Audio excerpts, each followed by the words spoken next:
하나님 말씀은 욥기 16장 1절에서 17절입니다. 욥기 16장 1절에서 17절까지 말씀입니다. 번갈아 가면서 읽습니다. 제가 먼저 읽겠습니다. 욥이 대답하여 이르되 이런 말은 내가 많이 들었나니 너희는 다 재난을 주는 위로자들이로구나. 헛된 말이 어찌 끝이 있으랴. 내가 무엇에 자극을 받아 이같이 대답하는가. 나도 너희처럼 말할 수 있나니 가령 너희 마음이 내 마음 자리에 있다 하자. 나도 그럴듯한 말로 너희를 치며 너희를 향하여 머리를 흔들 수 있느니라. 그래도 입으로 너희를 강하게 하며 입술의 위로로 너희의 근심을 풀었으리라. 내가 말하여도 내 근심이 풀리지 아니하고 잠잠하여도 내 아픔이 줄어들지 않으리라. 이제 주께서 나를 피로하게 하시고 나의 온 집안을 패망하게 하셨나이다. 주께서 나를 시들게 하셨으니 이는 나를 향하여 증거를 삼으심이라. 나의 파리한 모습이 일어나서 대면하여 내 앞에서 증언하리이다. 그는 진노하사 나를 찢고 적대시하시며 나를 향하여 이를 갈고 원수가 되어 날카로운 눈초리로 나를 보시고 무리들은 나를 향하여 입을 크게 벌리며 나를 모욕하여 뺨을 치며 함께 모여 나를 대적하는구나. 하나님이 나를 악인에게 넘기시며 행악자의 손에 던지셨구나. 내가 평안하더니 그가 나를 꺾으시며 내 목을 잡아 나를 부서뜨리시며 나를 세워 간역을 삼으시고 그의 화살들이 사방에서 날아와 사정없이 나를 쏘므로 그는 내 콩팥들을 꿰뚫고 그는 내 쓸개가 땅에 흘러나오게 하시는구나. 그가 나를 치고 다시 치며 용사같이 내게 달려드시니 내가 굵은 배를 꿰매어 내 피부에 덮고 내 뿔을 티끌에 더럽혔구나. 내 얼굴은 울음으로 붉었고 내 눈꺼풀에는 죽음의 그늘이 있구나. 17절 함께 읽습니다. 그러나 내 손에는 포악이 없고 나의 기도는 정결하니라. 아멘. 욥기의 대부분은 욥과 친구들 간의 변론입니다. 욥이 당한 고난에 대한 친구들의 해석, 그리고 친구들의 권면, 그리고 이에 대한 욥의 변론이 욥기의 대부분을 차지합니다. 욥기 4장부터 14장까지는 첫 번째 변론이라 할 수 있습니다. 욥의 세 친구인 엘리바스, 빌닷, 소발의 권면에 대해서 욥이 각 사람의 변론에 대하여 자신의 생각을 이야기하고 있는 구조로 되어져 있습니다. 첫 번째 변론의 주제는 욥이 당한 고난에 대한 해석입니다. 세 친구의 주장은 거의 비슷합니다. 하나님은 의에 대해서는 복을 내리시고 죄에 대해서는 저주와 심판하시는 분이시기 때문에 욥이 심판을 당하고 있는 것은 분명 하나님 앞에 욥이 죄를 짓기 때문이다. 이렇게 해석을 하는, 이런 해석으로 변론을 합니다. 이에 대해서 욥은 아무리 생각해봐도 자신이 죄를 지은 것 같지는 않은데 하나님께서 왜 자신에게 벌을 내리시는지 알 수가 없다.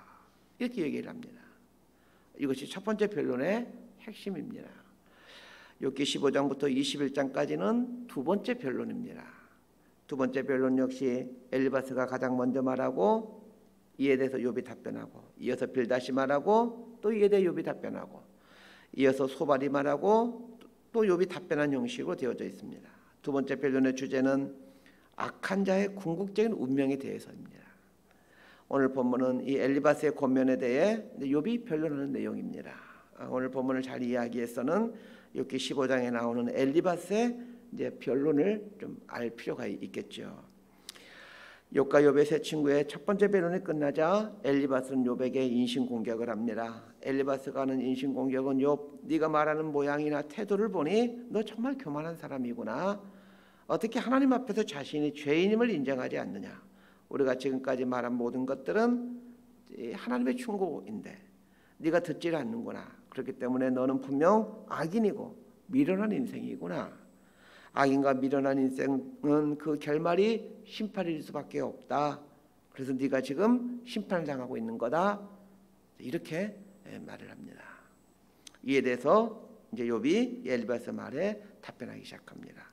1절에서 5절까지 말씀 함께 읽습니다. 시작. 욥이 대답하여 이르되 이런 말은 내가 많이 들었나니 너희는 다 재난을 주는 위로자들이로구나.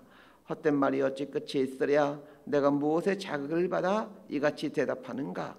나도 너희처럼 말할 수 있나니 가령 너희 마음이 내 마음 자리에 있다 하자. 나도 그럴듯한 말로 너희를 치며 너희를 향하여 머리를 흔들 수 있느니라.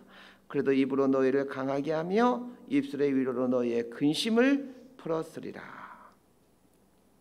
엘리바스의 말에 대해서 욥이 답변한 첫 마디는 이런 말은 내가 많이 들었다입니다. 죄와 악에 대해서 하나님은 심판하신다 라는 친구들의 말은 욥이 익히 잘 알고 있는 내용입니다.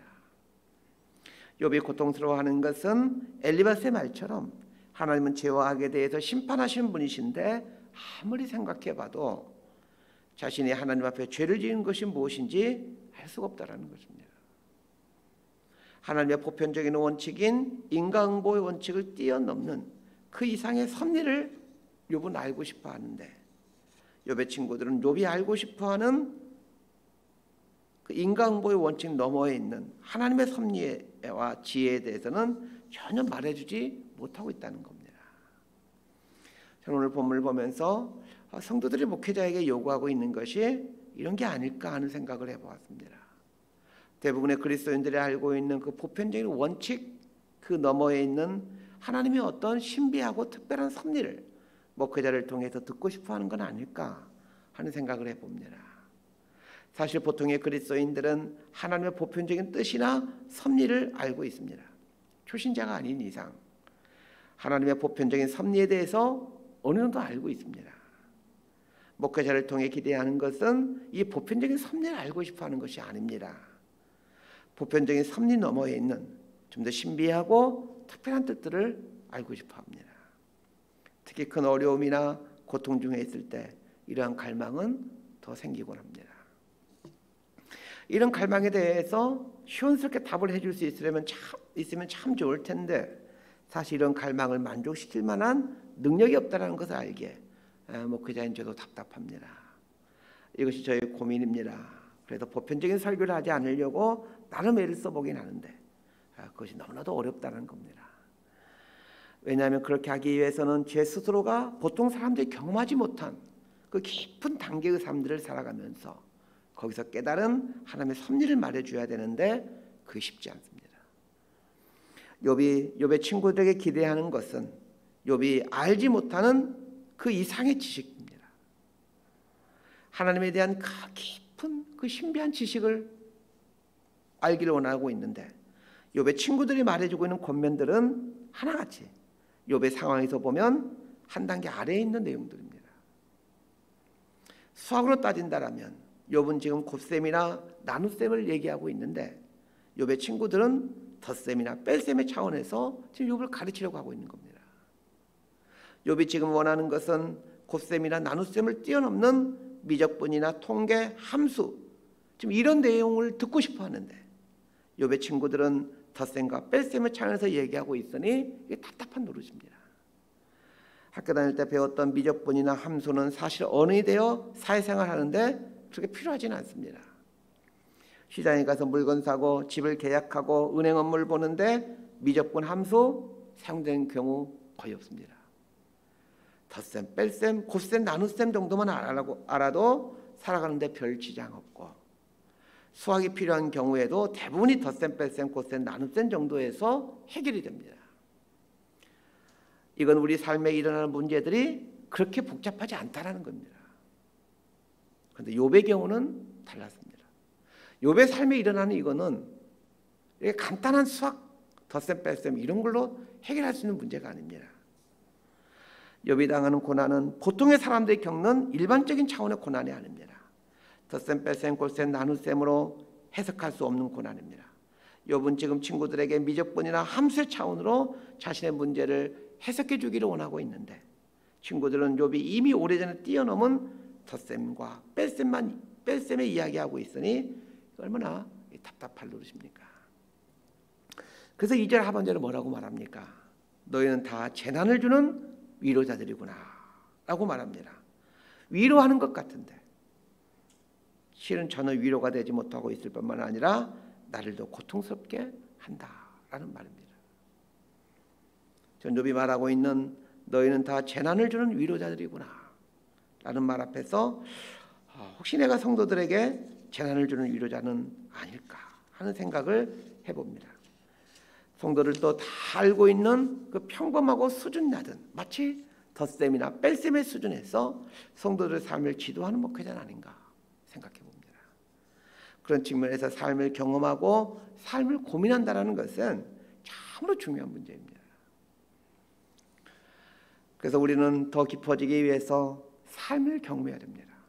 여기서 삶을 경험한다는 것은 고통도 경험하고 실패도 경험하고 배신도 경험하고 상실도 경험해 봐야 된다는 말입니다. 하나님께서 우리 삶에 많은 고통들을 겪게 하신 것은 이런 이유 때문이 아닌가 생각합니다. 내가 겪어온 모든 아픔들이 누군가의 삶을 탁월하게 해석해주고 또 그들을 일어서게 하는 역할을 한다라고 생각한다면 내 앞에 닥치는 어려움들을 대하는 태도와 자세가 달라질 겁니다. 깊은 고난을 겪었고 거기에서 일어선 사람들의 삶을 한번 잘 보시길 바랍니다. 약간의 어려움 앞에서 안절부절 못하는 사람들 보면서 그거 아무것도 아니야, 지나고 나면 다 약이 돼, 이런 관조의 자세를 갖고 있는 것은 그들이 깊은 삶을 살아봤기 때문입니다. 욥의 친구들은 자신들이 경험해보지 못한 극심한 상황에 욥이 처해 있는 걸 보았다라면 쉽게 말하지 말았어야 했습니다. 욥의 친구들은 이런 자세를 가져야 했습니다. 지금 욥은 내가 경험하지 못한 그런 깊은 수준의 고난을 겪고 있구나. 그렇다면 내가 알지 못하는 그런 깊은 차원의 문제 앞에서 지금 욥은 고민하고 있겠구나. 그러면서 충고보다는 침묵으로 욥 옆에 서 있어야만 했습니다. 어떤 사람들은 누군가를 위로한다고 하면서 자신의 이야기를 합니다. 자신이 어려움에 처해 있었는데 어떻게 거기서 헤쳐나왔는지를 얘기하죠. 그런데 그 사람이 이야기하는 것을 잘 들어보면 사실 큰 어려움이 아닙니다. 지금 이 사람은 큰 어려움에 빠져 막 아파하고 고통스러워하는데 이 사람을 위로한다고 하면서 자신의 어려움에 처했던 경험을 말하는데 이 사람이 겪고 있는 어려움에 비하면 강도가 훨씬 낮은 어려움입니다. 아무런 위로가 되지를 못합니다. 3절에서 욥이 뭐라고 말합니까? 헛된 말이 어찌 끝이 있으랴. 친구들이 하는 말이 다 헛된 말이라는 겁니다. 우리는 이 본문 앞에서 혹시 우리가 누군가에게 해주는 말들이 헛된 말은 아닌가? 자신을 돌아봐야 합니다. 저처럼 설교를 하는 목회자들은 내가 하는 설교가 성도들에게 헛된 말은 아닐까? 돌아봐야 합니다. 욥은 친구들의 말에 대해서 4절에서 이렇게 말합니다. 나도 너희처럼 말할 수 있다. 나도 그럴듯한 말로 상대방을 가르칠 수 있다. 라고 말합니다. 그러면서 욥이 친구들에게 요구하는 것이 무엇입니까? 5절을 보십시오. 그래도 입으로 너희를 강하게 하며 입술의 위로로 너희의 근심을 풀었으리라. 자, 이 말은 이런 뜻입니다. 나 같으면 어려움을 당한 사람에게 강한 마음을 품도록 위로함으로 근심을 풀도록 하겠다. 이런 뜻입니다. 지금 욥에게 필요한 것이 무엇입니까? 욥은 지금 자신이 당한 고난이 너무 커서 하나님에 대해 원망이 생기고 의심이 생기고 있기에 욥에게 필요한 것은 하나님을 향한 신뢰입니다. 하나님을 신뢰할 수 있도록 힘을 북돋아 줘야 되는데 욥의 친구들은 욥이 겪고 있는 고난을 욥이 저지른 죄에 대한 응당한 심판이라고 말하고 있는 겁니다. 자, 6절에서 14절까지 말씀 함께 읽겠습니다. 6절에서 14절까지입니다. 시작. 내가 말하여도 내 근심이 풀리지 아니하고 잠잠하여도 내 아픔이 줄어들지 않으리라. 이제 주께서 나를 피로하게 하시고 나의 온 집안을 패망하게 하셨나이다. 주께서 나를 시들게 하셨으니 이는 나를 향하여 증거를 삼으심이라. 나의 파리한 모습이 일어나서 대면하여 내 앞에서 증언하리이다. 그는 진노하사 나를 찢고 적대지 하시며 나를 향하여 이를 갈고 원수가 되어 날카로운 눈초로 나를 보시고 무리들은 나를 향하여 입을 크게 벌리며 나를 모욕하여 뺨을 치며 함께 모여 나를 대적하는구나. 하나님이 나를 악인에게 넘기시며 행악자의 손에 던지셨구나. 내가 평안하더니 그가 나를 꺾으시며 내 목을 잡아 나를 부서뜨리시며 나를 세워 간역을 삼으시고 그의 화살들이 사방에서 날아와 사정없이 나를 쏘므로 그는 내 콩팥들을 꿰뚫고 그는 내 쓸개가 땅에 흘러나오게 하시는구나. 그가 나를 치고 다시 치며 용사같이 내게 달려드시니. 욥은 더 이상 친구들의 말이 어떤 위로도 되지 못함을 알고는 친구들의 충고에 변론하기보다는 하나님께로 시선을 전환합니다. 사실 가장 좋은 충고는 그 충고의 말이 상대방으로 하여금 하나님께로 시선을 돌리도록 해주는 충고입니다. 그런데 욥의 친구들의 충고는 욥으로 하여금 하나님에게서 더 멀어지게 만들었습니다. 그래서 의도적으로 욥은 그 친구들에게서 답을 찾지 않고 하나님께 시선을 돌림으로 답을 찾아가려고 합니다. 친구들에게 하던 말을 멈추고 이제 욥이 하나님께 말을 하기 시작하는데, 하나님께 하는 말의 핵심이 무엇입니까? 하나님, 전 너무 힘이 듭니다. 이런 말입니다. 그런데 욥이 하나님께 하는 말들을 잘 보시길 바랍니다. 사실은 원망투의 말들입니다. 하나님께서 나를 피로하게 하시고 나의 온 집을 다 망하게 하셨습니다. 하나님께서 나를 찢으셨고 하나님께서 악인에게 나를 넘기셔서 나를 대적하게 하셨습니다. 하나님께서 내 목을 꺾으시고 하나님께서 나를 관역 삼으시고 화살들을 쏘셨습니다. 이런 식으로 계속해서 하나님께 욥이 원망합니다. 이 구절을 잠잠히 묵상하다가 제 아내가 생각났습니다. 제 아내는 다른 사람들에게는 원망의 말이나 불평의 말을 거의 하지 않습니다. 그런데 저에게는 가끔 원망과 불평의 말을 합니다. 그런 말을 듣는 순간이면 기분 나쁘지만 조금만 시간이 지난 후에 잘 생각해 보면 내가 남편이니까 나한테 그러는 거지 라는 생각을 듭니다. 여러분도 그러지 않으십니까? 다른 사람들에게는 절제된 말을 하지만 남편이나 아내에게는 나오는 대로 말을 합니다. 왜 그럴까요? 편하니까 그러는 거죠. 다른 사람에게는 고집 피우지 않는데 남편이나 아내에게는 고집을 피웁니다. 왜 그럴까요? 편하니까 그러는 거죠. 욥의 친구들이 하나님을 향한 말들을 들어보면 다 옳은 말 같고 격식 있는 말 같습니다. 반면에 욥이 하나님께 하는 말을 보면 불평과 원망의 말이 많고 하나님께 막 말하는 것 같습니다. 너무 심한 거 아니야? 이런 생각이 듭니다. 욥의 말을 들어보면 참 너무 심하게 얘기하는데 이런 느낌이 듭니다. 그런데 잘 생각해 보면 그만큼 욥이 하나님과 가깝다라는 말입니다. 원망이나 불평의 말을 한다는 것은 이 사람은 받아줄 거야 이런 믿음이 있을 때 불평이나 원망의 말을 하게 됩니다. 하나님을 향해서도 마찬가지입니다. 하나님과 깊은 관계를 맺다 보면 예의를 지키면서도 속에 있는 불평이나 원망, 섭섭함을 말하게 됩니다. 그래서 저는 욥의 이런 불평이 전혀 이상하지 않습니다. 오히려 욥의 원망을 보면서 진짜 기도가 무엇인가를 배워가게 됩니다. 말씀 정리합니다. 인간공부의 공식으로는 설명할 수 없는 것이 하나님의 섭리입니다.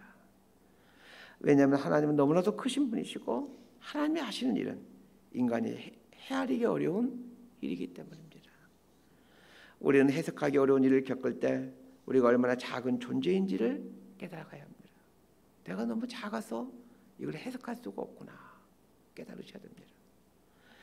아무리 하나님에 대해서 깊은 지식을 갖고 있다 하더라도 하나님에 대해서 아는 것이 아무것도 없다는 것을 아셔야 합니다. 하나님 안에서 성숙한 삶을 산다는 것은 누군가의 삶을 하나님께로 더 가까이 나아가게 하는 삶을 산다는 것을 말합니다. 우리가 하는 말들이 누군가로 하여금 하나님께 더 가까이 나아가도록 해야 됩니다. 혹시 내가 하는 말이나 혹은 충고나 권면이 재난을 주는 위로는 아닌지 돌아봐야 합니다. 욥을 위로하기 위해서 왔던 친구들이지만 실제로는 욥에게 고통을 가중시킨 일을 합니다. 하나님에 대해서 깊은 지식을 갖지 못하면 우리 또한 이럴 수 있습니다. 의도는 선하지만 결과는 아무런 도움을 주지 못하는 무익한 사람이 될 수 있다는 것을 알아야 됩니다. 그래서 하나님에 대해서 더 깊은 지식과 통찰을 갖기 위해 애써야 합니다. 욥은 하나님에 대해 원망 섞인 푸념을 합니다. 괜찮습니다. 원망이나 불평도 받아주실 분으로 하나님을 이해하고 있다는 것은 그만큼 하나님과 가깝다는 얘기입니다. 하나님을 향한 불평이나 원망의 경험도 결국 나중에는 하나님 앞에 보다 더 온전한 신앙을 갖는데 상당한 도움을 줍니다. 하나님 안에 우리 존재의 근원을 두고 살 때 우리 삶에 일어나는 모든 일들은 하나님의 선한 도구가 되어 우리 삶의 선을 이루어가게 하십니다. 이 하나님을 신뢰하며 나의 작음을 알고 하나님의 크심을 알아 나의 작은 삶이 누군가의 삶을 하나님께 더 가까이 가게 하는 복된 삶을 살 수 있게 되기를 진심으로 소망하고 축복합니다. 기도하겠습니다. 하나님 아버지, 하나님 형상을 입은 하나님 자녀로 삼아주시고 이 땅을 살아가도록 해주셨습니다. 이 땅도 유한할진데 우리의 인생이 얼마나 유한합니까? 짧고 짧은 인생의 잣대로 크신 하나님을 재려하는 믿음을 갖지 않게 하시고 하나님의 크신 섭리를 믿음으로 수용해 가려는 넓음을 허락하여 주옵소서. 우리 삶이 경험하는 모든 사건과 일들이 하나님의 오묘한 섭리 속에 있음을 알아 인생의 모든 사건이 나로 하여금 보다 나은 하나님의 자녀로 또한 주변에 있는 다른 사람들 하나님의 자녀로 살아가도록 이끌어가는 안내자가 될 수 있다는 것을 깨달으며 그렇게 우리 삶에 다가오는 모든 사건들 하나님의 섭리로 받아들이는 안목과 지혜를 갖고 살게 하여 주옵소서. 예수님의 이름으로 기도드리옵나이다. 아멘.